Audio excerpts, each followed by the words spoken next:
যে আওয়ামী লীগ বাংলাদেশে 5 আগস্ট অপ্রাসঙ্গিক হয়েছে, যে আওয়ামী লীগ ছাত্রলীগ যুবলীগ সন্ত্রাসী কর্মকাণ্ড এবং গণহত্যা হয়েছে, তাদের বিরুদ্ধে এখন ঐক্যবদ্ধভাবে আমাদের যে প্রতিক্রিয়া সেটি দেখাতে হবে, এই নিষিদ্ধের প্রক্রিয়া যেতে হবে।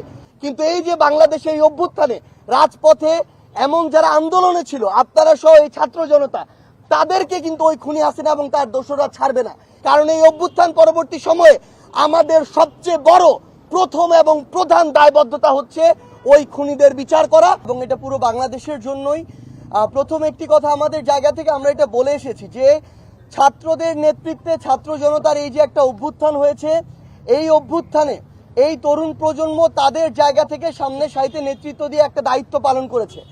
এখন আমাদের যারা বাংলাদেশের রাজনৈতিক অঙ্গন থেকে রাজনৈতিক দলের যারা অগ্রজবৃন্দ রয়েছেন, তাদের সবচেয়ে বড় দায়বদ্ধতা হচ্ছে ঐক্যবদ্ধভাবে যে আওয়ামী লীগ বাংলাদেশে 5 আগস্ট অপ্রাসঙ্গিক হয়েছে, যে আওয়ামী লীগ ছাত্রলীগ যুবলীগ সন্ত্রাসী কর্মকাণ্ড এবং গণহত্যা হয়েছে, তাদের বিরুদ্ধে এখন ঐক্যবদ্ধভাবে আমাদের যে প্রতিক্রিয়া সেটি দেখাতে হবে, এই নিষিদ্ধের প্রক্রিয়া যেতে হবে।